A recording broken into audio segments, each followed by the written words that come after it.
this solely for that, or are these just genuine issues that are part of your art? And I kind of believe it's a little both. I think he knows how to manipulate both. I think he really don't like it. I think every nigga he does, he really don't. Yeah, but so it's a little bit organic. Don't have any sort of real beef.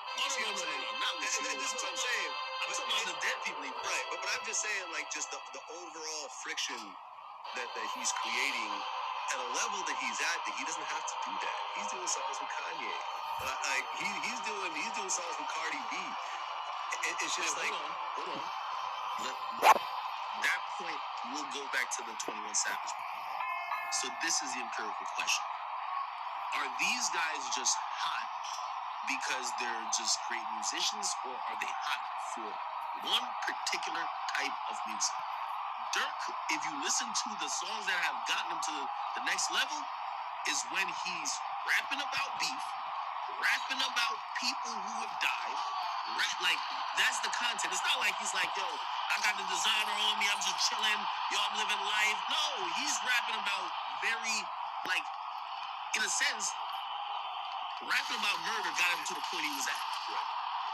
So now we're all looking at him like, why don't you stop rapping about murder? But in reality, what got him to here? You know what I mean? It's same with 21 Savage. We're all looking at Savage like, okay, you've now made it off of rapping about killing. How about you start rapping about positivity? It's like, Vlad, you've gotten to this point by your YouTube channel doing things a certain way, and then people say, well, now change. So I look at it, I'm not saying it's right or wrong, but I see what people fail to acknowledge about these guys when we think about why, if you're at this level of your career, you're still involved in that. He doesn't get to this point of his career if he isn't doing that.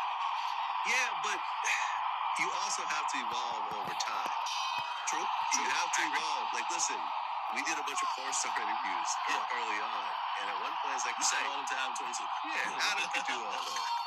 You know, I mean, for example, and this is somebody you've interviewed recently, Andrew Tate. Yeah.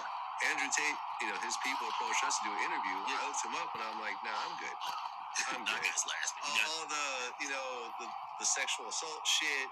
Yeah. You know, him saying that he moved, to Romania, because he can get off on rape charges, and the way he downs women. Yeah, he actually said that. He said that's why I moved to Romania, because it's 40% of the reason, because it's easier to get off on rape charges. That's a direct quote. That's a direct quote. So, he even said that some of the women who have gotten raped by people like Harvey Weinstein, they have to share responsibility for getting raped. There was a woman, there's a video of him beating a girl with a belt, calling her a whore, telling her to count her bruises. He's claiming it was a joke, whatever. But my whole thing is like, it's so misogynistic. And yeah, on Vlad TV, me and Andrew Tate could probably get 10 million views.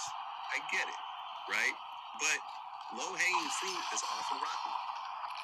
And you get to a point where, yeah, you may be known for this, but you have to grow and evolve, because as you get bigger, you're under a bigger microscope, you have more to lose, and you're trying to build a brand that can withstand all the little cancel culture's waves that come from time to time.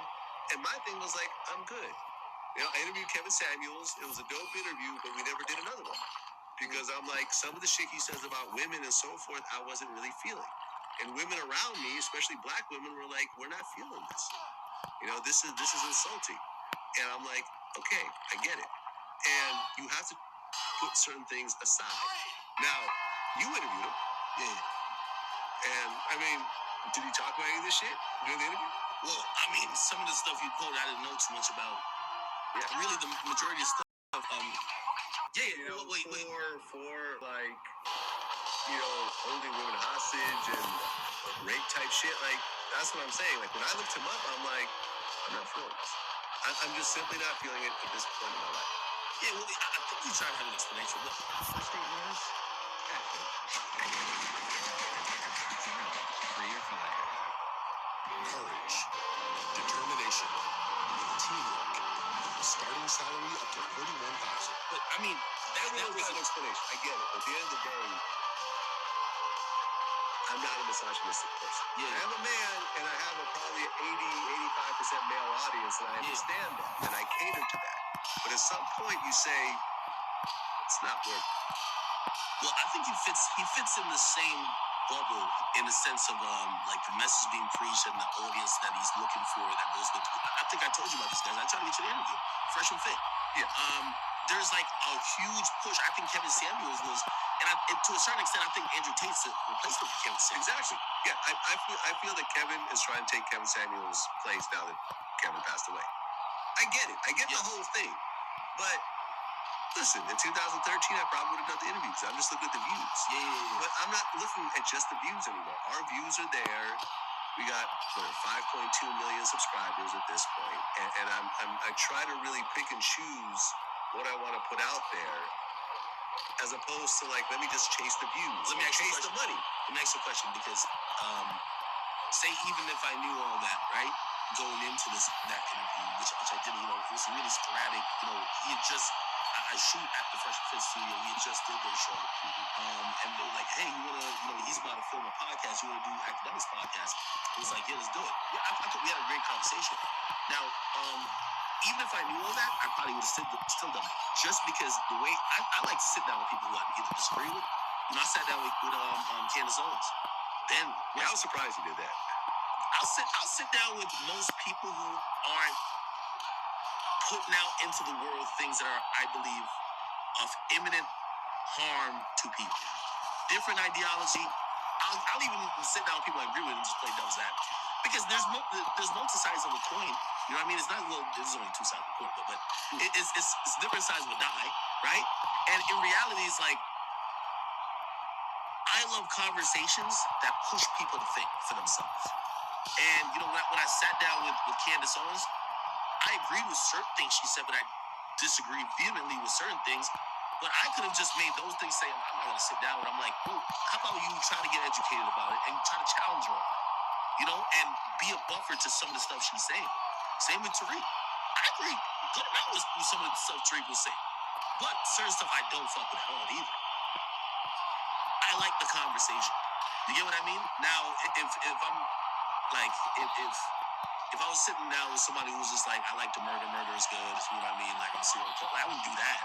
But if somebody has a different opinion, and I think they could eloquently convey those ideas and debate with me, I would sit down with them. Which, I remember the whole Tekashi thing, when no one wanted, and I always think back to that, like, no one wanted to sit down with him, and I said, listen, the only way I'm going to sit down with this guy is if he's going to give me the raw truth, and then also I could, at least given what I knew at the time, provide some challenges. Now, granted, like years later, like they did mad think pieces about it, saying, well, did you know this detail? I wasn't armed with everything at that moment, but I didn't run from the conversation. That's just my view on content, period. You know what I mean? No, I feel you. And I understand your point of view of like, okay, you may not agree with certain things that the person says. And I had Tariq Nasheed on my platform. It was actually a relatively good conversation, but it wasn't until maybe a couple months later I interviewed Tommy Sotomayor. Yeah. And Tariq Nasheed literally burst into the studio to like confront him. Yeah. And, this whole situation just turned ugly and disrespectful. I'm like, I give this dude a platform only for him to come and burst into my fucking studio because he got a beef with the dude I'm interviewing. Yeah. Tommy saying I set him up, and then Tommy starts recording my phone calls, and I just say, and Tommy Sotomayor shit, like I didn't really realize him, but once, when I look back at the interview, which I never put out, it was like very anti-black woman. You know what I'm saying? And I just said, you know something? I'm done with this whole fucking genre at this point. All these dudes who are like anti-everything and whatever, and their claim to fame is just being, like I said, a lot of that fruit is rotten. Let me ask you a question. So, what do you, another reason why I think, for example, Andrew Tate is popular, I believe he's and I would ask you where you draw the line between edgy and being straight and misogynist. Because I do think one of the things that people like with him is kind of like what some people like with Trump. They're like, yo, you say it, I won't say it because I don't want to get in trouble or get canceled, but I'm going to tune into you saying it, and I'm going to give you the attention for you saying it. Right. And Trump is a perfect example. I think... And look where Trump is now. Raided by the feds. Yeah. Tons of lawsuits. What do you think is going to happen to Trump?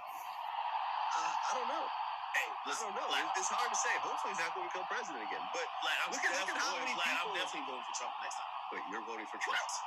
Yes, I'm definitely voting for Trump. 100%. You're voting for Trump. Listen, You're disappointing me right now. No.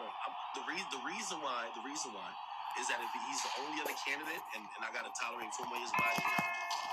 Unfortunately, we live in a country where it's a two-party system. Or maybe Kamala Harris will end up running for president because I mean, Biden can't even put on his own jacket anymore. But he's shaking people's hands who aren't there. I mean, he's old and old. Like, I'm one of those people where like I don't gotta agree with everything you do or your thoughts and everything. I don't think we'll ever do that with any other human being.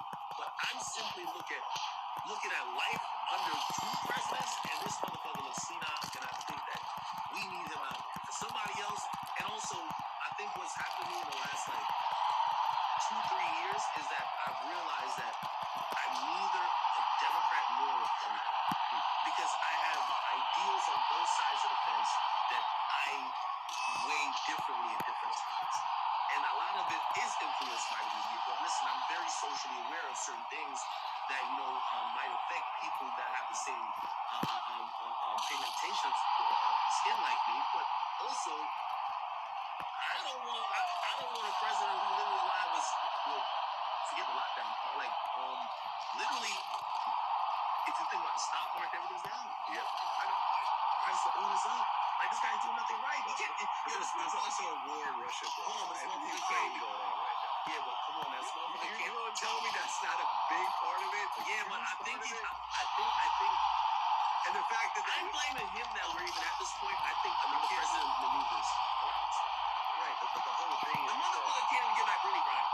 Like, come on, man. That's the easiest. They're actually in negotiation. Bruh, come on, Actually, man. negotiation. They're gonna give them the merchant of death, and they're gonna get No, they came back and said they want 2 people now.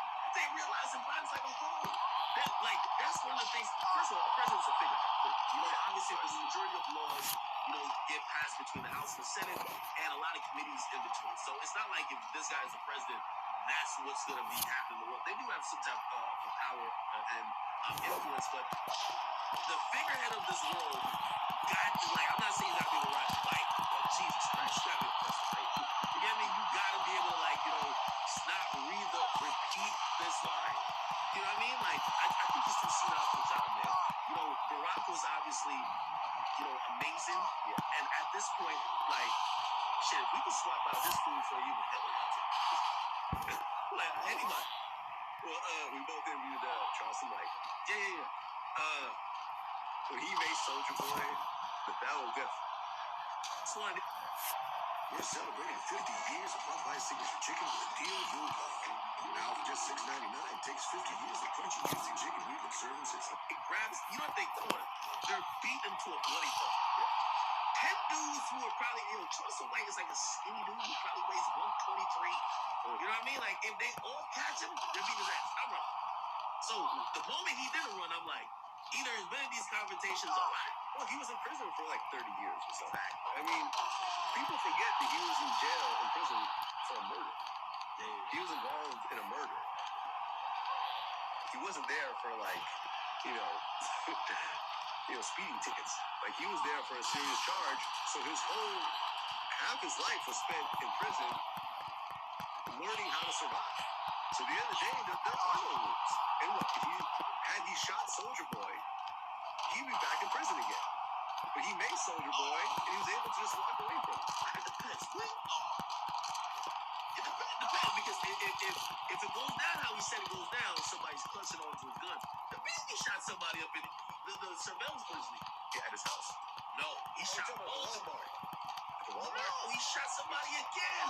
Miami girl show. Yeah. Like, he shot somebody in Miami, and he was explaining to the cops. He said, I remember, the footage. Yeah. So, and that basically was like, I felt like they were going to kill me. They were about to run me over. That's the only option I had left was shooting this gun. Which, by the way, there were no charges on that. Which, I'm going to be honest with you, Florida's a stand your ground state, man. He's also from Texas, another stand your ground state. People like that, I think unfortunately, he's prepared that it might go that way one day. Otherwise, it should get straight. Yeah, but look, Charleston White actually handled his business. Yeah. And you know, listen, Soldier Boy, I don't know, remember he did this whole rant. Like he talked shit about me, say cheese, and no jumpers. And stop fucking talking about me. I'll pull up on y'all. I'll fuck y'all. What was that do though? Like, I don't fucking know. I have no idea. Soldier Boy ain't pulling up on nothing. Fuck out of here. Like, I seriously. think he's still upset at you that you interviewed the dudes. Yeah, you know something? I'm done trying to justify that shit. I offered to have a conversation with him. He didn't want to have that conversation. Fuck. It is what it is. I did what I did. You know, you talk about shooting somebody. That dude wanted to tell us out of the story, and I gave him a fucking platform. If you don't like the Soldier Boy, so fucking what? Yo, did those guys say something opposite of what he said? I mean, they said they smacked him. You know, he smacked him a couple times before he got shot. And he still got shot. So who's got died? Nobody died. What? Yeah, nobody died. Okay, maybe that's why. Because I ain't gonna lie, the story sounded a lot better when he clapped my lip. So I ain't gonna lie, you know what I mean? No, nobody died. The dude got shot in the ass, I think. And He's living. yes, I interviewed him. Like he's breathing. Yes, I didn't interview a corpse. Yeah, man, I'm done pacifying Soldier Boy. It is what it fucking is. If Soldier Boy don't like me, he don't like me. He can talk all the shit about me he wants. I'm not gonna do any different. If I want to report on Soldier Boy, I'm gonna report on Soldier Boy. You know what I mean? Just like when Young Blue was like, "Stop posting me," I'm like, "Nope." And when Young Blue, I gotta get y'all on the phone. I know something. no, we got on the phone. That did, right? Yeah, no. I mean, Young Blue. The thing with Young Blue was that when he went online, he was trying to say that, like, I'm like a white man trying to get two black friends to fight each other for my own amusement. Yeah. That was the whole thing. Oh, see, as a white man, you got what you want, Vlad. Me and Boosie was cool until you started doing all the interviews about it. You know? And I'm just like, okay, fuck this shit. I just had a fuck this shit moment. I said, first and foremost, let me break down how this whole thing happened. And I did a whole series of tweets, which I think, Yeah, I man, posted. so I said, look, you know, when I did my first interview with Young Blue, that was his first interview ever in life. Like, go on YouTube and you will not find a Young Blue interview before my interview with him. Boosie walked him in and said, I just signed a new artist. Can you please interview him as a favor to me, even though he's not really. And, you know, when we talked, he's like, no, but I was kind of, you know, I was already, you know, popular, but I'm like, you're not popping at the level of Vlad TV at that point, and you know it. Oh, shit. And you know it. You got to let him know. That was a favor that Boosie came in. You know, yeah, you had a couple songs that were, you know, doing okay, but you were not at the Boosie level of getting an interview. I did that as a favor to Boosie. You know that's true. You know, he was like, no, I feel you. I did his first ever interview as a favor. Later on, when we did another interview like 2 years later, and in that interview, Young Blue said, I'm signed to Boosie. You know, he talked about signing paperwork and everything else like that. Talking about he, you know, DM Boosie to try to get signed, and things happened. Boosie's brother, he got signed, you know, through Boosie. A couple years later, when he did another interview, he said, I'm not technically signed to Boosie. I'm not technically signed to Boosie. I'm just signed to him, like, just because, like, we just tied in. We tied in. Like I said, he let me sign my other deal. You know what I'm saying? He let me go to sign my new deal. You feel me? I just, you know what I'm saying? I just let him keep what was in the contract. Like, however many albums and stuff, like, was in the contract, like, I still honored that. You feel me? It was just like, bro, you know what I'm saying? I'm gonna still do this, you know what I'm saying? Do this for you if you let me go talk to you. Yeah. And I'm like, this is where the problem started. This is where Boosie got upset. It wasn't about me, whatever. I'm like, yo, how things go? Like, all my things, like, yo, how things going with you and Boosie? No, I'm not technically signed to this after you got the Drake feature and everything else like that. You know, you fast forward another year or so, and he's doing interviews with you, talking about I got a $9 million deal on the table. Yeah. And this is what's causing the friction. And I'm like, this is what's causing the problems. It's not me interviewing Boosie and asking about it. It's the fact that Boosie's not getting the money that he's expecting to, that he feels that he deserves. Now, Young Blue called me and was like, yo, now I want to talk to you. And I'm like, once again, we can have a conversation if it's respectful, if no one's recording. He's like, no, it's cool. And we had an hour and a half conversation on the phone where he basically told me, like, his point of view and everything else like that. I'm not going to go into the details of it, but my answer to him was like, You and Boosie just have to go and work it out. Yeah, Whatever paperwork is there, whether y'all work it out in person, through mediation, or in court. What's that? it's a legal matter. It's now a legal matter because, like you and I talked, like no one has. He said about my interview at his request. He said, "Yo, it's a legal matter," and he was explaining because I was getting into it. I was citing your videos, with Boosie talking about it, and also him saying he was signing. So I said, "Make this make sense to me," and he kind of gave some more details on his side. However, ultimately, after he left, he said, "Hey, it's probably not smart that I'm speaking on that at the moment. Consider this a legal matter. Whenever it's all cleared up, we could probably talk about it then." Right. And I could have been like, "Nah, I ain't taking shit out," but I'm not that type of guy when it comes to artists. I'd rather just keep the relationship. It's like 13 minutes clip, took it out. Me too. And yeah, but you're right. But here's the funny thing about this. And this is my whole takeaway from the whole thing. Because what we're seeing.